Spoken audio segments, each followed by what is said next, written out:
Thank you so much for tuning in, ladies, and perhaps men, whoever is watching us today. I am here with a very special guest. It is Corinne Farago, and she's the founder of lovesexanddesire.com. And so you're a sex blogger and you're a certified relationship coach. And for the past 12 years, you've been teaching couples how to deepen their trust and connection by talking about sex openly and honestly.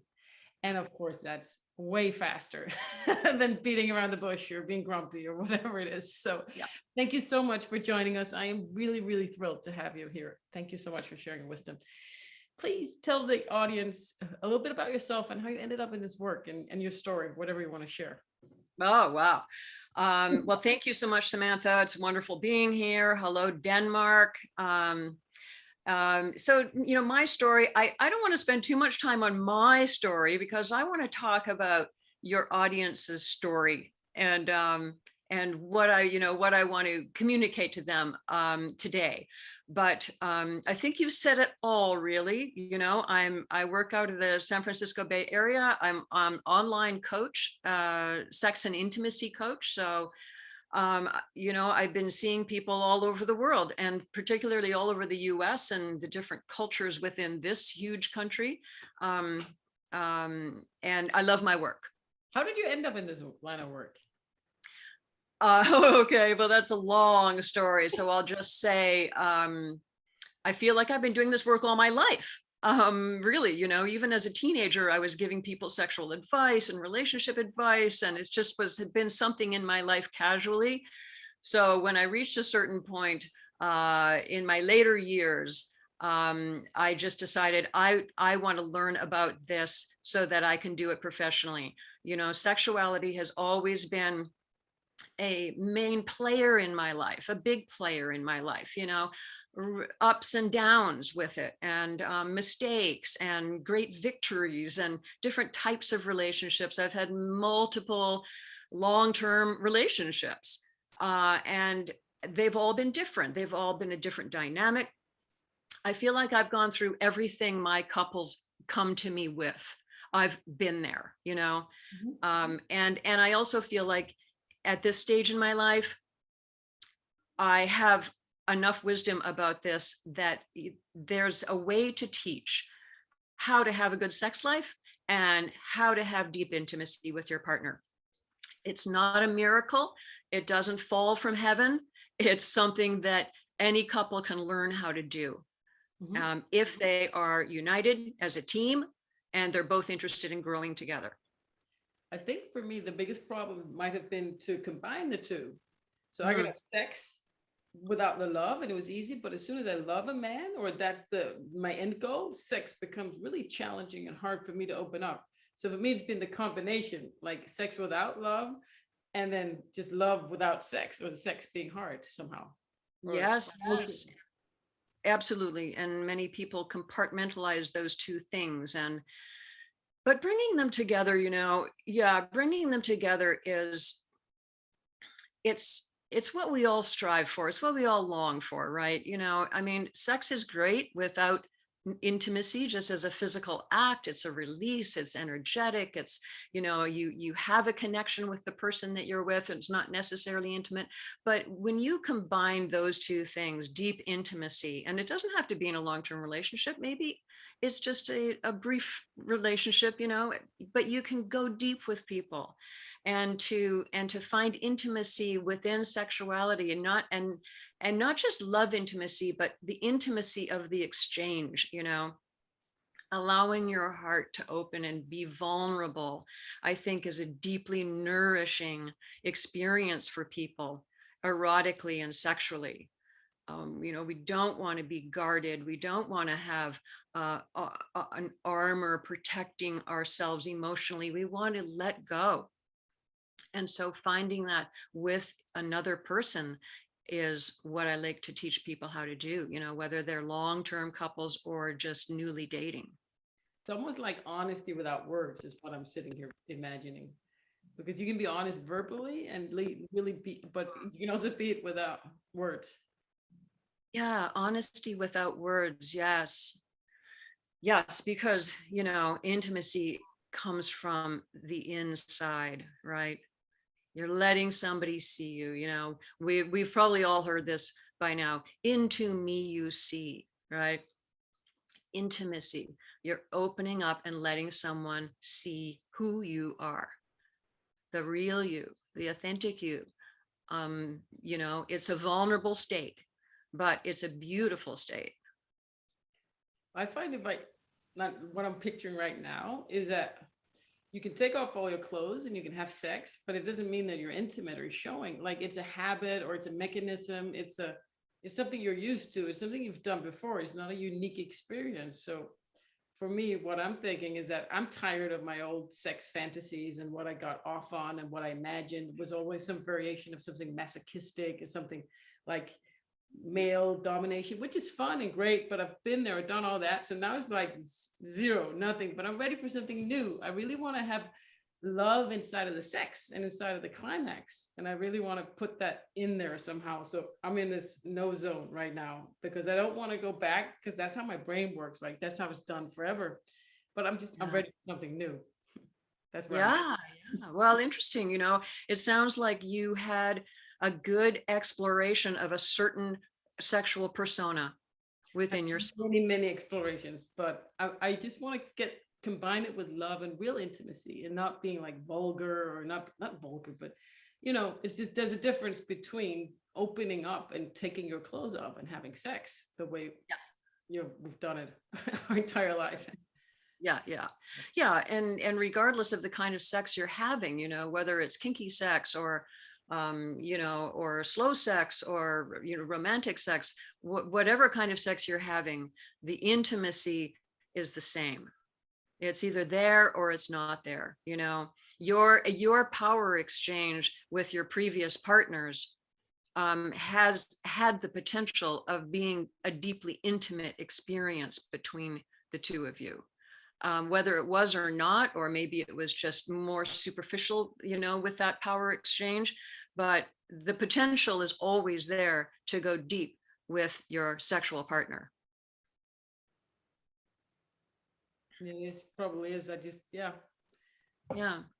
You know, I love if we're talking about kinky things for a minute, you know, I love the term and the perspective of sensual domination, loving dominance, you know, combining these two elements of love and care with power exchange. I hope that's not a trigger word for your people, power exchange. I'm talking about polarity, sexual polarity, and not the abuse of power, not the abuse of power. But the power exchange in the bedroom, whether you, regardless of what kind of sex you're having, there's a polarity that's developed, and that polarity is played out within the sex act. That kind of energy is the thing that feeds the passion of the moment, is that polarity, the leader and the follower, the one who's directive and the one who's taking direction, right? And that can switch too. You know, it doesn't have to be that those two people are always playing those roles. You might want to explore your dominant side, if you haven't already, you know. I think I really just want the whole basic, like missionary, like that to me is beautiful because it's just, I don't need all that other stuff. Been there, done that. I just want, the real plain, normal. Just that to me is intimate. Letting a man inside of me is big trust. It's a big thing. And that is just, that is the hardest stuff that's my goal. So Right. it depends on where you're at, I guess. To me, there's just, I just want it to be about love and that's it. And be over sexualized or over about the sex or like, to me, there was a lack of intimacy sometimes. I love my husband a lot, but in the bedroom, I mean, it was amazing. It's not that, it's just the whole fantasy and the act. It was like it was in between me and him in a way, the whole game. It was like, I don't want that there. I just want us to be there. Yes. Right. Yeah, just kind of a more, in my erotic menu, which I'll tell you a little bit about before we go, I talk about 5 sexual styles within the spectrum, full spectrum of erotic experiences. We fall somewhere on that spectrum, right? Somewhere, you know, where we're there. And that changes throughout our life. Our sexuality, our relationship to sexuality changes too as we grow. Right now, what I'm hearing you say is you've had a lot of playtime, and now you're looking for something that is a deeper connection. And for you, that sounds like it's, you know, it's in the romantic, passionate passion and romance is something that you want to invite into your life right now. Does that make sense? Yeah, like, yeah. Passion, romance, sensuality, maybe slowing down, you know, slowing down, slow sex, or, you know, some people refer to it as tantra, but I like to remove the, um, Yeah, any kind yeah. of dogma around it and just call it slow sex. Slow sex is a doorway into deep intimacy, largely because we're learning how to slow everything down. And my And secret to slow down is what I need. Patience is really patience, what I lack. Yeah. right, right. And patience, why does someone need to be patient with you? What's happening in you that you need patience? I think it's addiction, like always getting somewhere else, not wanting to be where you're at and then moving. Right, Whatever. right. Okay, yeah. So I can see why the energetic sex was something that worked for you.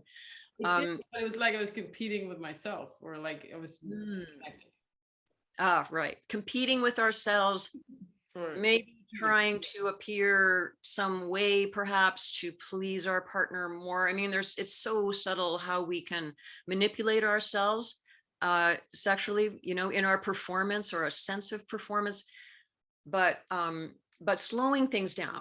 Yes. So slow sex, you know, is a method of approaching sexuality that slows everything down and brings more sharpened awareness to what's going on in our bodies, to what we're experiencing in our sensations, and also what we're feeling emotionally. Mhm. So you know, you slow everything down and you start to feel things, and that can create a sense of vulnerability and a sense of deep intimacy with the person who's witnessing you in your full emotions, you know. Yeah. But, um but this shouldn't just be about me. It's actually about helping the women out there in their relationship. but you know, but you're speaking for your audience too, I'm sure. Yeah, I did find that sex was the fastest way to reconnect. So what happened in my marriage is I think we postponed talking because we had so much love for each other. It was a lot of love, a lot more. So we made a lot of love because it was easier. But at the end of the day, after 10 years, you also need to talk. So we always chose to make love instead of talking because it was. So in one way, I find that sex is the magic cure in marriage that makes everything else easier or unnecessary. But at some point, you need either more intimate sex or more communication in the actual sex or verbally communicating as well. So we were really great at that, but it still drove a wedge between us because we didn't communicate. You know, we just used it as a fixing mechanism. Like, Yeah, yeah, right. So communication, you know, that it sounds like that's what you were lacking. And often, you know, with couples, the sex will drop off, and then maybe they can talk, but they're not moving to sex it didn't drop anymore. off. I think we just used it. So my point is that sex is great for couples, right? To use Yeah, that, then communicate words afterwards. yeah, You also need the word parts. You can't just do the F part without the verbal communication because there's so much energy in sex and it really does help. And it's really great because I found we were either fighting, but what we were doing was screaming, like, I want to make love to you. That's what we were screaming when we were stuck fighting. We were fighting and screaming because we wanted to make love to each other. And yes. sex is just that way of making love that you can do in other ways as well. But in sex, it just happens more or less automatically because your body can't really lie. And then afterwards, you're really deeply connected. And then you can communicate in words. Whereas if you use words before sex, it just went into war. Yes, yes, yeah. No, I hear you. Um, Communication, it has to be flowing. You know, a lot of times couples will come to me and they'll be wanting to reignite their sexual life.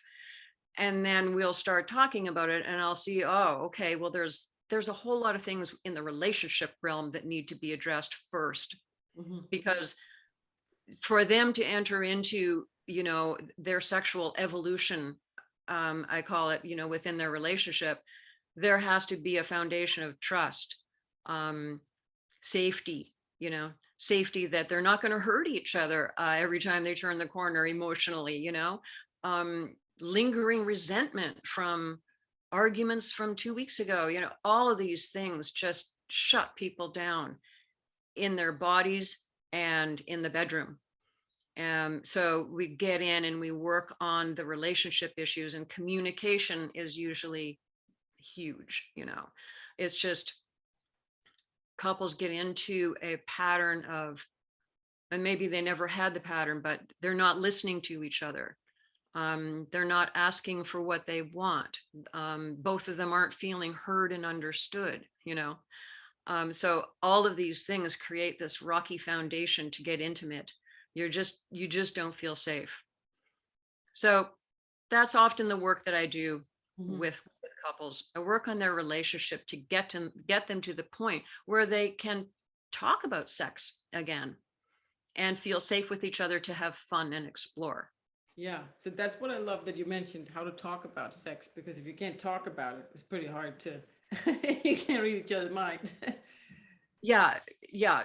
It's so true. It's, you know, so much so it really inspired me to write the Your Erotic Menu Mhm. ebook. Yeah. Um, and I loved creating it because, you know, as the story goes, a client came into me and, you know, she said to me, like, how many things can a couple do in the bedroom anyway? You know, like I like frustration, that. you know, like what do we do? How many things? And so the next week I went in, she came in and I showed her 186 things to do in the bedroom that are erotic in nature. And There's stuff and lying around the house. I mean, so many things to do. there's so many things you can do. And so it was really interesting then to start looking at this whole list and start to categorize it into different sexual styles, different sexual energies. And then, you know, and then the couples that I saw after that, I would give them this exercise and I would say, go through this list on your own first and just check off the things that are a yes to you, or, you know, you fantasize about, or, you know, something that just opens you up about that particular activity. Just check them off.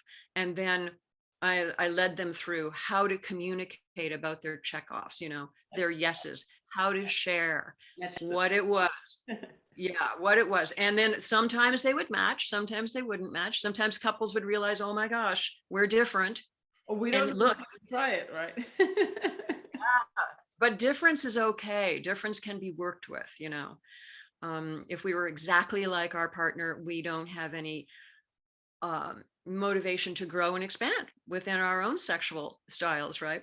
Within our own sexuality. So it's okay to have difference in a relationship. Um, but understanding who you are erotically and sexually is the doorway into communicating. There's so much energy in sex. I mean, sex is like, I was just, I don't know if you know the book Think and Grow Rich from 1930, I think it was written. He calls it transmutation of energy. So sexual energy is our whole creation force. And when you transmute that energy, that's when you just receive a lot of love and money and you just succeed professionally. So there is Yes, so much energy in sex. sex magic. Yeah, there is. And I've also heard about women actually manifesting their money goals in business while climaxing. My client just told me that. That Yeah. was really interesting. And that makes so much sense because that's how when I climaxed, I had the same like fantasy that was getting really boring. But then it goes into your whole body. When you climax and think of something, you're manifesting it. So of course you get stuck because that Yeah. is the most powerful manifestation ever, right? So it makes so much sense. So I'm going to think about money next time. Yeah. My red Tesla. Yeah, sex magic is interesting. And I agree, you know, orgasm.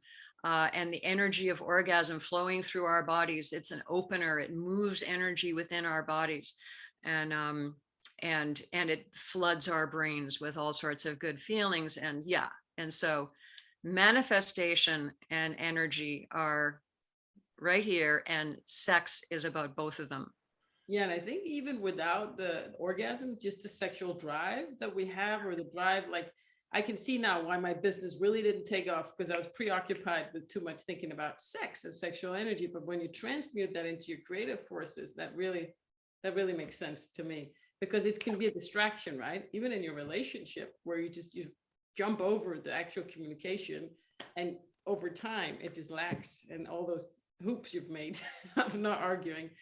And so it Yeah. makes total sense to use that force creatively. To use the force. And I'll often talk to women about desire, and I'll let them talk a little bit about what desire means to them. What is desire something that's active and alive in their lives? Is it something they connect to? Do they know what their desires are? Women have a lot of complexity around desire, and the sense of being selfish to want something for yourself, or our tendencies to take care of others over ourselves, right? And so for a woman to start to consider what it is she wants, it's, let's say, sexually and erotically, that's very empowering. And her whole life is impacted by doing that work on her sexual erotic self. It shows up in her work, it shows up in her relationships, how she walks down the street, how people perceive her. When we're talking about energy, like you say, the force of desire is something that is powerful, and it's important to always be inquiring. Where is my desire leading me next? I like the analogy of the two shores with the water in between them. Desire is the bridge that leads from one shore to the next. When you have that gap between what you have and what you want, then you create an opportunity for desire to manifest and get you there. And that applies to sexuality and eroticism. That's why the 186 checklists, just look and inquire. Is that something that opens me? Is that something that, do I have desire for that activity? And if I say yes. We need desire, right? Desire is what sparks our inspiration, and what creates goals, and what makes us attain them. So desire is just really important. It gets us out of bed in the morning. Yeah, and into bed. Beautiful. Thank you so much. This was a little bit of a different interview. I just hijacked it for myself, but I hope the woman out there listening got something out of it. And I so appreciate the fact that you spoke about yourself. Thank you for that honesty. It's really refreshing, That's my thing. I do.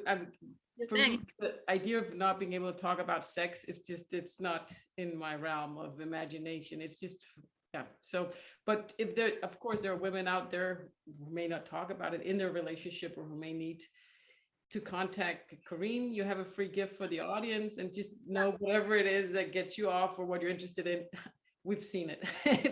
Yes. It doesn't matter. It can be anything. It's natural, right?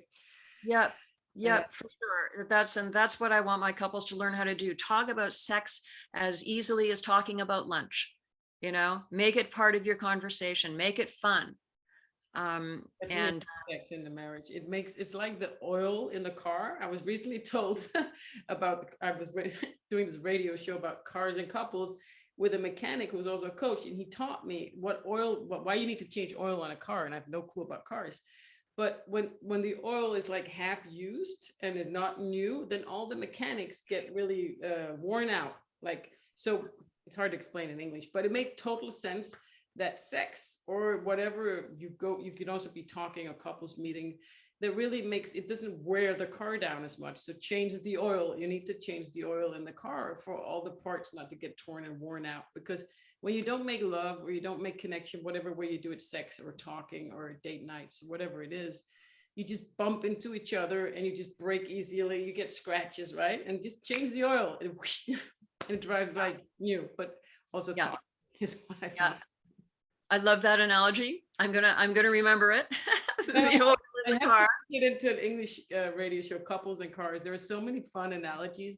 It comes from the fact that the man doesn't understand a woman at all, but he understands his car. And when I see a car, I just want to know the color. I want to put in the key and turn it and drives. Like my husband was explaining me the engine of the car once. And Yeah. I'll never forget it. I was really excited. Yeah, we're going to connect. We're going to talk. He's going to tell me something that he knows so much about. And he looks over and he starts talking and he's really excited and he's moving his mouth. And I'm like, okay, I can see you talking because you're moving your mouth. And I grew just like, I couldn't understand what he was saying. Like I knew he was talking, but it's like the parts wouldn't fit in my head. And I went, that's what he feels like when I talk about my emotions. Like it doesn't make any sense to him. So that's the whole analogy. Like, I don't want to know what's in the hood of the car. I just want it to work and drive. If you try to explain it to me, I feel so lost and stupid. Like I don't even know enough to know what hell he's talking about. So they make no sense. But men know all these things about all these little things inside that engine of a car. Yes. It's Yes. completely the same thing.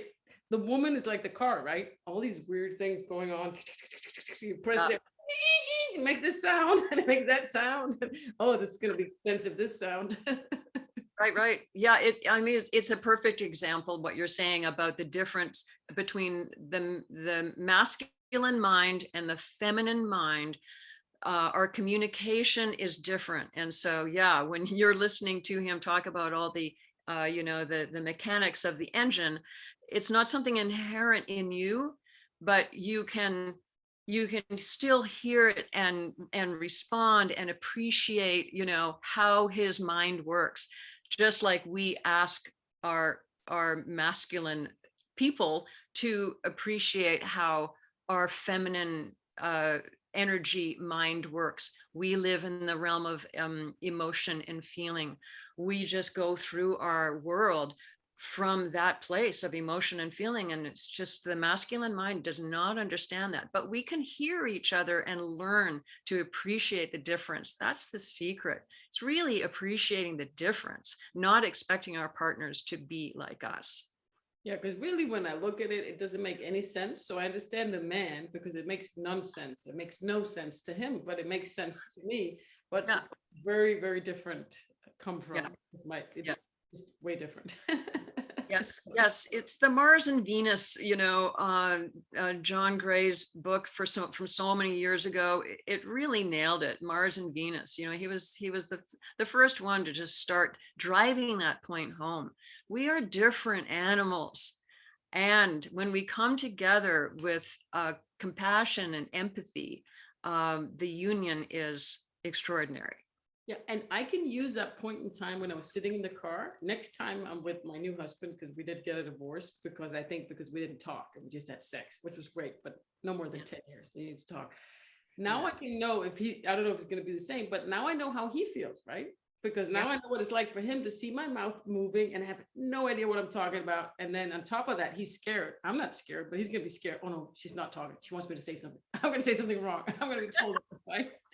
So he's on top of that, right? So it's not hard. It's not easy to be a man. It really is.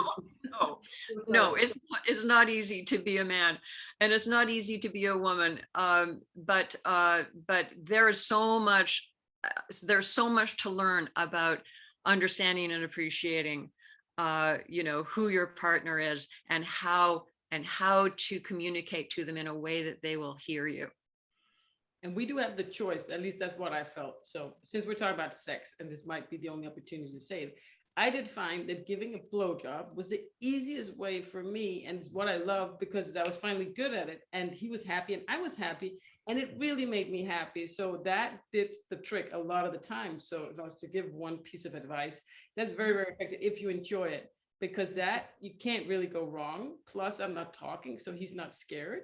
And it made me feel like a success, where all the other times I felt like I had so much love, but it came out the wrong way. And I just hurt him and shut him down. And that was when I was really successful. And of course, so it was like a win-win situation, and it never fails. And you can do it anywhere. It doesn't take long. And it's magic, right? So do you fight, or do you want to get that feeling? And so sometimes we stay stuck fighting when there's a way easier route.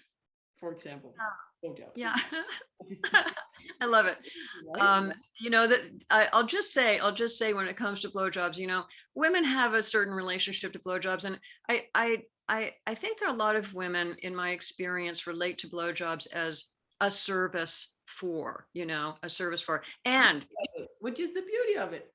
but you have to find your own pleasure in everything. And there's a lot of pleasure to be found in blowjobs for the giver, not just the receiver. And so I always encourage women to, you know, and of course I coach them more than just telling them to do it, but find their pleasure in everything sexually and erotically, find their own pleasure. Because that's what their partner is looking for. They're looking to engage with you in your pleasure, in the fullness of your desire, and not just as a service to their pleasure, right?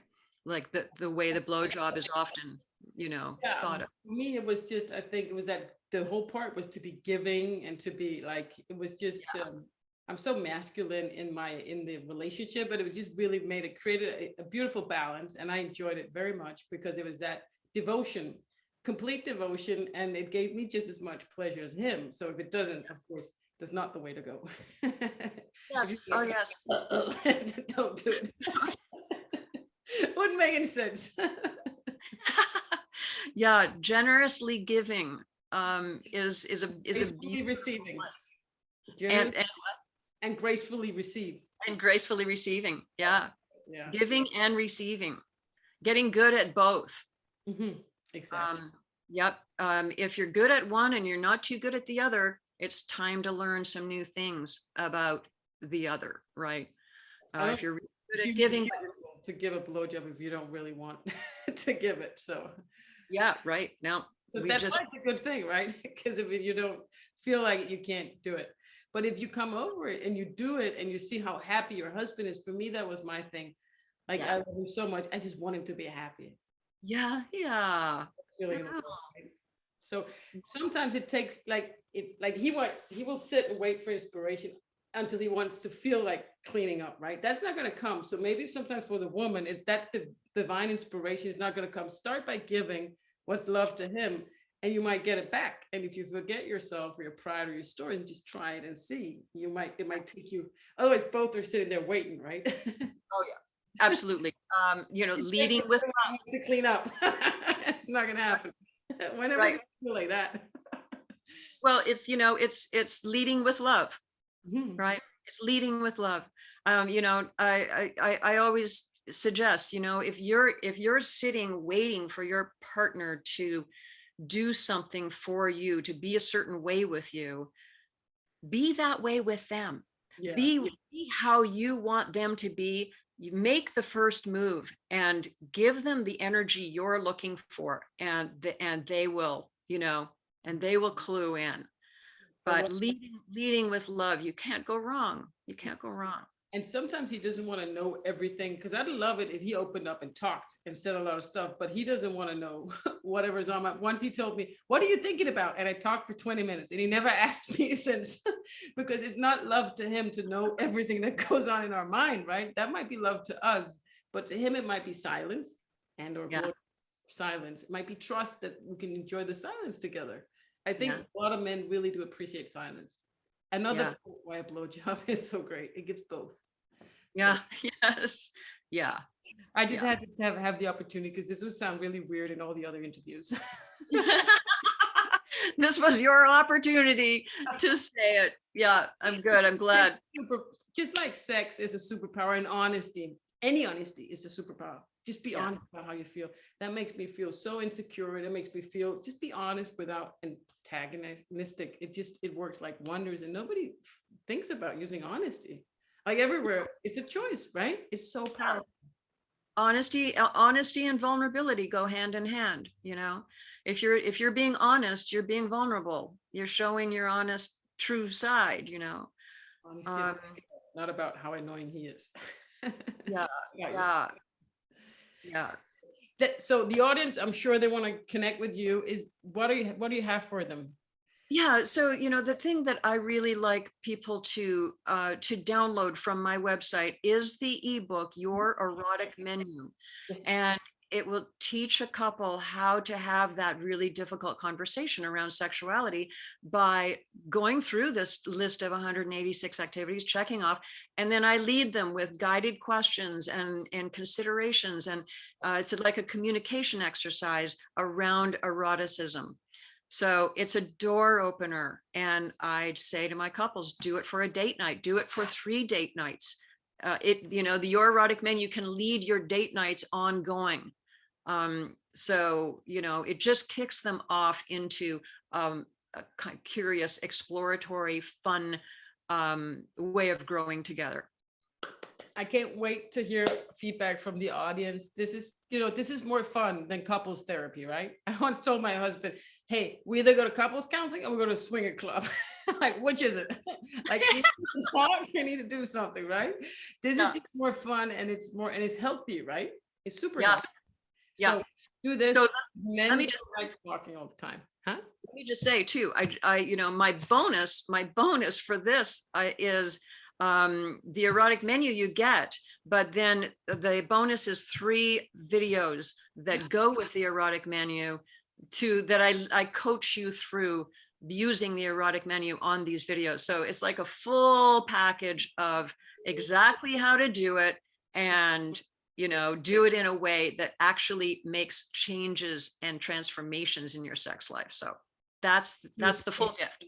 Thank you so much. We cannot talk about love and relationship and communication without this very important topic of sex that is so deep and vulnerable, and it's so magic. So thank you so much for coming on the show and sharing this. I love your gift. Thank you so much. So generous. So welcome. Thank you, Samantha, and much love to all of your audience. I hope they find some sexy, fun times in the near future. I'll share the feedback. So thanks for tuning in. And that's the one time where we get to talk about these things. And so I appreciate it. I'm happy to hear the woman out there or man watching with us, what you got out of this, what's your takeaway. And I'd love to hear your experience with this generous gift and the menu, and just share, because then others might be inspired to do it too. And we all need to stand up and be brave and honest about all these things, because we all have these things that we need to talk about. To stand up, be brave, and be the one that goes for it. Yeah, it's such an important part of life. You can't ignore it. And getting some help and some sex and intimacy coaching is a fantastic modality for couples who want to start to grow again in this part of their life. They may not need sex therapy, but coaching is something that's great for everyone. Ask your husband what he wants. Sex counseling or couples counseling. That's what he chooses. And so the switch. Thank you so much. And don't forget to try out the free gift, and I'll see you for tomorrow's show. Thank you. Bye-bye out there. Bye. Bye.